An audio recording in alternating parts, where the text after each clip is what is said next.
సిరిసిల్లకు కేంద్ర ప్రభుత్వం ఇచ్చింది దాదాపు 1400 కోట్లు. 1400 కోట్లు కేంద్ర ప్రభుత్వం. దీనికి మళ్ళా ట్విట్టర్ రాసి మళ్ళా వ్యంగ్యంగా మారుతాడు. నువ్వు మాట్లాడి బిడ్డ నీ చరిత్ర మొత్తం తీస్తా, నీ మొత్తం నీ డాటా అంతా తీస్తున్నా. నీ ముడతల షర్టు వేసుకున్న కాంచెల్లి అన్ని తీస్తా. ముడతల షర్టు రబ్బర్ చెప్పులు వేసుకున్న కాంచెల్లి అన్ని తీస్తా. దుర్మార్గం అన్నా. నా కొడుకు వాళ్ళ అత్తమ్మ డాక్టర్, మా బామ్మడిది డాక్టర్, మా సిస్టర్ డాక్టర్, మా కొడుకు ప్రేమ చూస్తారు. షర్టు కొనిస్తే ఈ ట్విట్టర్ టిల్లు అంటాడు. ఆయన కానీ బండి సంజయ్ కొడుకు 40,000 షర్ట్ వేసుకొని చెప్తున్నా.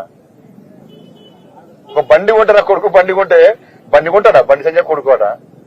బండి సంజయ్ బట్టలు వేసుకుందానా? బండి సంజయ్ కొడుకు కనీసం ఆయన కుటుంబ నీ బతికే అని చెప్పరాదు, నాకు చెప్పరాదు. నీ బతికే అని చెప్పరాదు.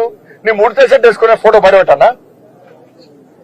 మీ అయ్యా కార్లో తిరిగితే బ్యాంక్ కూడా వేసుకపోయినా గెలవడి కిందకి బ్యాంక్ పైసలు కూడా గుంజుకపోయాడు.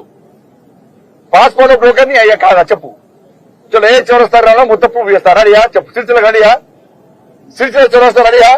మీ అయ్యా చరిత్ర నీ చరిత్ర మొత్తం చెప్తా, పక్కా చెప్తా. నేను గెలుపుతూ ఎక్కువ గెలుతా. నేను 1400 కోట్లు తన ఏం చేస్తావు అంటే అన్న, నేను రాష్ట్ర అధ్యక్షుడు అయినాక 150 కిలోమీటర్ల 150 రోజులు 1600 కిలోమీటర్లు పాదయాత్ర చేస్తున్నా. నేను రైతు యాత్ర చేస్తున్నా, నిరుద్యోగ యాత్ర చేస్తున్నా. ఏ రోజు ఈ కేసీఆర్ కుటుంబం లెక్క స్వయం మేధావి లెక్క ఏసురులకు గ్లామర్ వేసుకోవడానికి నేను రెస్ట్ తీసుకోలే. 24 గంటలు తిరిగినా, నేను ప్రజలు తిరిగినా. నా కోటేసి గెలిపించిన కరీంనగర్ ప్రజల యొక్క ఓటు విలువ కాపాడే విధంగా నా కోటేశ్వర గల్లేసుకొని బండి సంజయ్కి ఓటేస్తాం మేము అని గల్లా వేసుకొని తిరిగే విధంగా ఇవాళ తెలంగాణ మొత్తం తిరిగినాం. ఇలా మేము కొట్లాడినాం. మేము కొట్లాడితే ఇలా దృష్టవశాత్తు కాంగ్రెస్ పార్టీ అధికారంలోకి వచ్చింది.